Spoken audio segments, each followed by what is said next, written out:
दोस्तों जय श्री महाकाल। कैसे हैं दोस्तों आप लोग?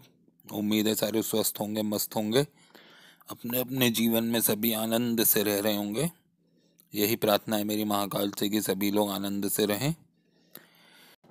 तो आज के वीडियो में दोस्तों हम बात करेंगे द्वादश ज्योतिर्लिंग में से एक त्र्यंबकेश्वर ज्योतिर्लिंग के बारे में, जो कि नासिक में स्थित है। इस वीडियो में दोस्तों मैं आप लोगों को दिखाने की कोशिश करूंगा कि नासिक कैसे पहुंच सकते हैं, त्र्यंबकेश्वर ज्योतिर्लिंग के दर्शन कैसे हो सकते हैं, वहां पूजा कैसे की जा सकती है, वहां जो काल सर्प दोष का निवारण होता है उसकी पूजा कैसे की जाती है। ये सारी चीज़ें आज के इस वीडियो में हम देखेंगे। तो जैसे जैसे मैं वहाँ पे गया हूँ, जैसे जैसे मैं वहाँ पे घूमा हूँ, हर एक चीज़ आपको दिखाने की कोशिश करूँगा, समझाने की कोशिश करूँगा और साथ साथ में उसकी कथा बताऊँगा कि त्र्यंबकेश्वर ज्योतिर्लिंग की स्थापना कैसे हुई, भगवान शिव वहाँ पे कैसे विराजमान हुए। तो बीच में घूमते घूमते दोस्तों हम लोग जगह देखते हुए ये सारी चीज़ें भी देखते जाएंगे। अब ये देखिए दोस्तों, सबसे पहले आप लोगों को नासिक पहुँचना होता है। नासिक रेलवे स्टेशन से लगभग 40 किलोमीटर दूर त्र्यंबक नाम का एक गांव है।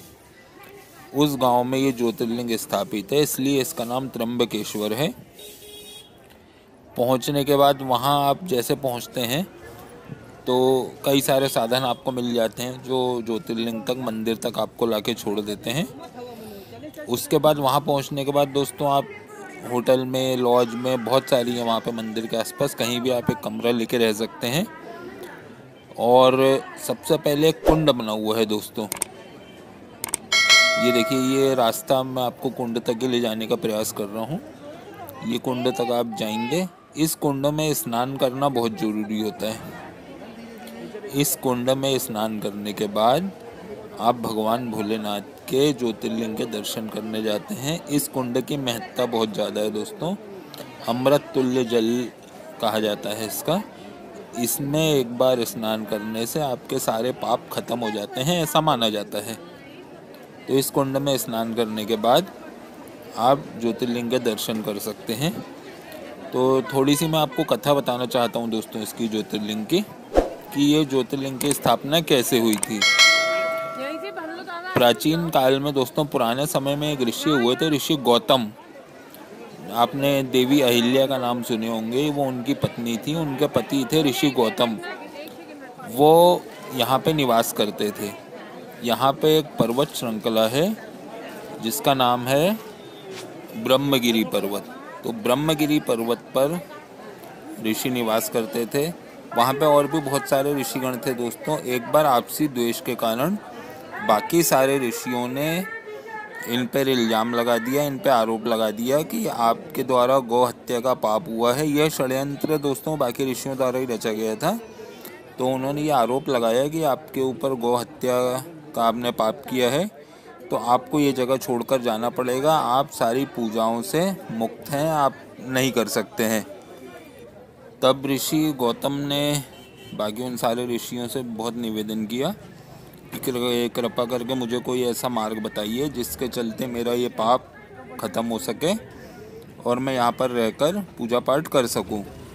तब उन ऋषियों ने उनसे कहा कि यदि आप गंगा जी को यहाँ पे ला सकते हैं, गंगा नदी अगर यहाँ पे आ जाए और आप उसमें से 1000 बार स्नान करके 1000 घड़ों से भगवान शिव को अगर जल अर्पित करते हैं तो आपको आपके पापों से मुक्ति मिलेगी और आप ऐसा कर सकते हो। तब ऋषि गौतम ने भगवान शिव की तपस्या शुरू की, उनकी आराधना शुरू की। काफ़ी समय आराधना करने के बाद भगवान शिव उन पर प्रसन्न हुए। प्रसन्न होने के बाद भगवान शिव ने उनसे वरदान मांगने को कहा। तो ऋषि गौतम ने उनसे ये वरदान मांगा कि भगवान मुझे मेरे पापों से आप मुक्त करो। आप गंगा जी को ऐसा कहिए कि वो यहाँ पर आए ताकि मुझे मेरे पापों से मुक्ति मिल सके और मैं वापसी से आपकी पूजा अर्चना आराधना को कर सकूं। तब गंगा जी को आदेश दिया भगवान शिव ने। गंगा जी वहाँ पर प्रकट हुई। गंगा जी ने एक शर्त रखी वहाँ पर कि अगर भगवान भोलेनाथ शिव वहाँ पर खुद निवास करते हैं तब ही मैं यहाँ पर आ पाऊँगी। तो भगवान शिव ने इस चीज़ के लिए हामी भरी। वहाँ पर वो ज्योतिर्लिंग के रूप में प्रकट हुए, वहाँ पर वो स्थापित हुए और गंगा जी वहाँ पर अवतरित हुई गोदावरी के नाम से। दोस्तों गोदावरी नदी या गोमती नदी दोनों एक ही का नाम है। वो वहाँ पर बहती हैं, वो गंगा जी का ही रूप है। और वहाँ पर उनकी जलधारा निकली जिससे ऋषि को पापों से मुक्ति मिली और वहाँ पर उनका दोबारा से तपस्या, आराधना, पूजा पाठ, आश्रम वापस हो गया। तब से दोस्तों शिव जी का वहाँ पर निवास है और ये ज्योतिर्लिंग प्रसिद्ध हुआ त्र्यंबकेश्वर ज्योतिर्लिंग के नाम से। दोस्तों जैसे ही मंदिर में प्रवेश करते हैं तो गर्भगृह में जाने के बाद 3 छोटे छोटे लिंग वहाँ पर उपस्थित हैं। इसे तीनों देवताओं का रूप कहा जाता है, ब्रह्मा, विष्णु और महेश का। ये इकलौता ऐसा ज्योतिर्लिंग है दोस्तों 12 में से जहाँ पे तीनों रूपों में ब्रह्मा, विष्णु, महेश की पूजा की जाती है, तीनों लिंगों में। तो ये थी दोस्तों कि कैसे त्र्यंबकेश्वर ज्योतिर्लिंग की में भगवान भोलेनाथ की स्थापना हुई। वैसे तो दोस्तों साल भर यहाँ पर भक्तों की भीड़ लगी रहती है, आने जाने वालों की, लेकिन सावन पे और महाशिवरात्रि पे खास तौर पर बहुत सारे लोग दर्शनों के लिए आते हैं। और एक विशेष पूजा तो दोस्तों सबसे बड़ी जो भारतवर्ष में की जाती है वो यहीं पर की जाती है, वो है काल सर्प दोष की पूजा। काल सर्प दोष क्या होता है मैं थोड़ा सा आपको कम शब्दों में बता देता हूँ दोस्तों। किसी भी व्यक्ति की जो जन्म कुंडली होती है, जन्म कुंडली में अगर बाकी के सारे ग्रह राहु और केतु के बीच में उपस्थित होते हैं तो वो काल सर्प दोष कहा जाता है। इससे होता यह है कि बंदे की तरक्की में रुकावटें आती हैं, उसको परेशानियां आती हैं, कोई भी काम करता है तो आधे से ज़्यादा काम होने के बाद उस बंदे का काम रुक जाता है, अटक जाता है, विफल हो जाता है।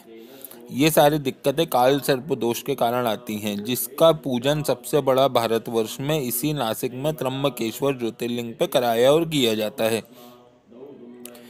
जो दोस्तों जिसको भी काल सर्प दोषों से पूजा जरूर करा लेना चाहिए ताकि आने वाली परेशानियों से मुक्ति मिल सके। तो अभी आप पीछे जो देख रहे थे दोस्तों वो सारी विधि विधान वही था। वो पंडित जी जो है वो पूजा करा रहे थे काल सर्प दोष की। उसमें एक नाग नागिन का प्रतीक चिन्ह चढ़ाया जाता है जिसे जल में बहा दिया जाता है, विसर्जित किया जाता है। और भी छोटे छोटे सामान है दोस्तों। इसमें 2 तरीके से पूजा होती है जहाँ तक मैंने पता किया और मैंने देखा हूँ। यहाँ पे एक 1500 रुपये और एक 2500 रुपये की साधारण पूजा होती है। 1500 रुपये में आपको ग्रुप के साथ पूजा करवाते हैं और 2500 रुपये में आप अलग से अकेले पूजा करते हो। तो ये 2 तरीके हैं। बाकी आप लोग जब वहाँ जाएंगे तो बात करके आप लोग पता कर सकते हैं कितने में क्या होता है। ये मैं छोटी सी जानकारी आपको दे रहा था। तो ये पूजन के बाद दोस्तों अब ये हम लोग मंदिर की तरफ चल रहे हैं, जो मुख्य मंदिर है गर्भगृह में, जहाँ पे भगवान त्र्यंबकेश्वर भोलेनाथ बैठे हुए हैं। उनके दर्शनों के लिए अब आगे बढ़ेंगे। दोस्तों बहुत मनोहारी छवि है। आप लोग भी इस जो नहीं गए हो इस वीडियो के माध्यम से एक बार दर्शन जरूर कर लें दोस्तों। उनके दर्शन करने से बहुत सारे पुण्यों की प्राप्ति एक साथ हो जाती है। यहाँ तक कहा जाता है कि इनके दर्शन मात्र से ही बंदे को मोक्ष की प्राप्ति भी होती है। तो मैं आपसे यही कहूँगा दोस्तों बार बार कि अभी थोड़ा आगे चल के जब हम मंदिर में पहुँचेंगे तो मैं कोशिश करूँगा दिखाने की। वैसे तो परमिशन नहीं है दोस्तों, लेकिन कभी कभी थोड़ा बहुत कर लेते हैं, आपको पता है, सिर्फ आप लोगों के लिए। तो अंदर पहुंचकर मैं कोशिश करूंगा दिखाने की। आप लोग देखिएगा, दर्शन करिएगा। जो भी देख रहे हों वो देखकर उन्हें प्रणाम कीजिए, माथा टेकिए। दोस्तों बहुत अच्छे उचित फल की आपको प्राप्ति होगी, बहुत सुख मिलेगा। यही मेरा निवेदन है आपसे। तो ये मंदिर के बीच में हम लोग अंदर पहुंच गए हैं दोस्तों। इस तरह से लाइन लगाते हुए हमें आगे बढ़ना पड़ता है। पूरे वो बैरिकेटिंग्स लगी हुई हैं जिनमें एक एक करके आपको एक के पीछे एक चलते हुए आप मंदिर तक पहुंचेंगे। दोस्तों देखिए कितनी भीड़ लगी हुई है यहाँ पे। अभी पूरे भारतवर्ष से यहाँ तक कि बाहर दूसरे देशों से भी लोग यहाँ पे दर्शन करने आते हैं दोस्तों। ये नंदी जी की प्रतिमा देखिए कितनी शानदार है। हर मंदिर में दोस्तों भगवान शिव के ठीक सामने आपको नंदी जी की प्रतिमा मिलेगी, जो कि भगवान शिव को देखते हुए आपको नजर आएंगी। ऐसा कहा जाता है कि भगवान शिव के और नंदी के बीच में खड़े होकर पूजा कभी भी नहीं करना चाहिए।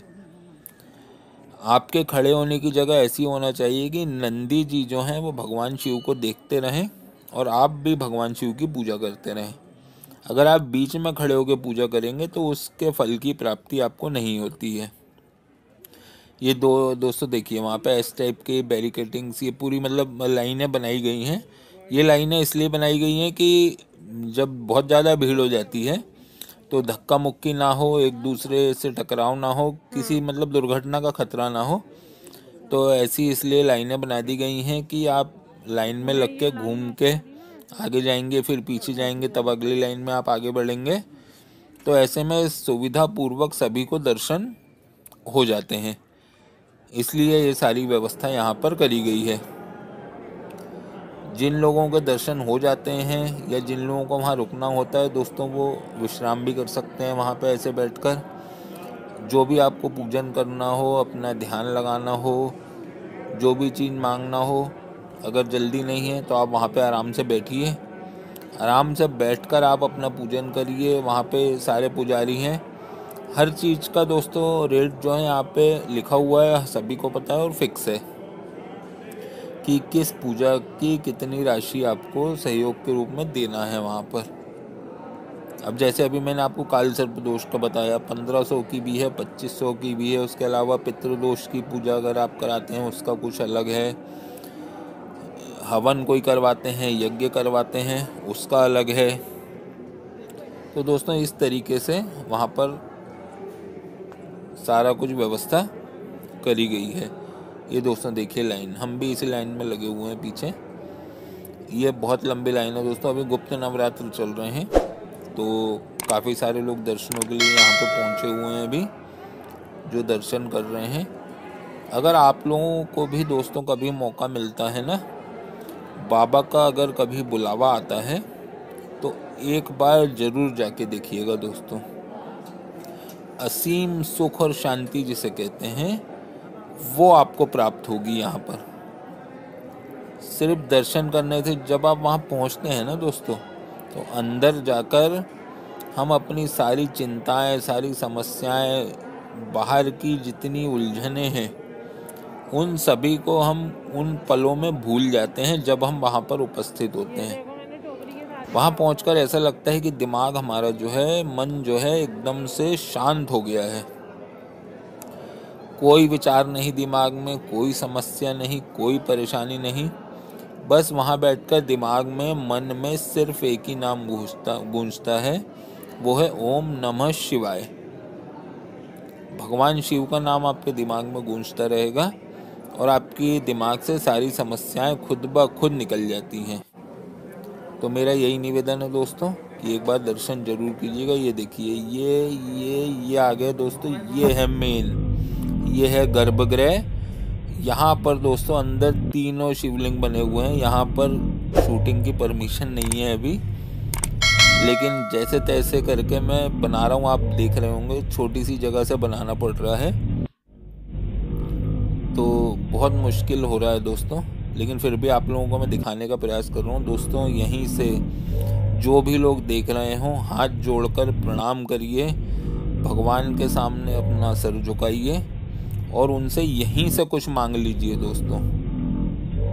अगर श्रद्धा भाव मन में रखकर आप इस वीडियो को देखते हुए भी उनसे कुछ मांगेंगे, आपकी मनोकामना अवश्य पूर्ण होगी। भगवान भोलेनाथ जरूर देंगे। ये देखिए दोस्तों, उन्होंने देख लिए थे कैमरा और यहाँ पर उन्होंने रोक दिए हैं। तो दोस्तों यही थे बस इस मंदिर के दर्शन।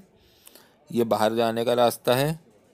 तो दोस्तों बस यही आपको कुछ दिखाना चाह रहा था। उम्मीद है पसंद आया होगा। मिलते हैं अगली किसी वीडियो में। जय श्री महाकाल दोस्तों।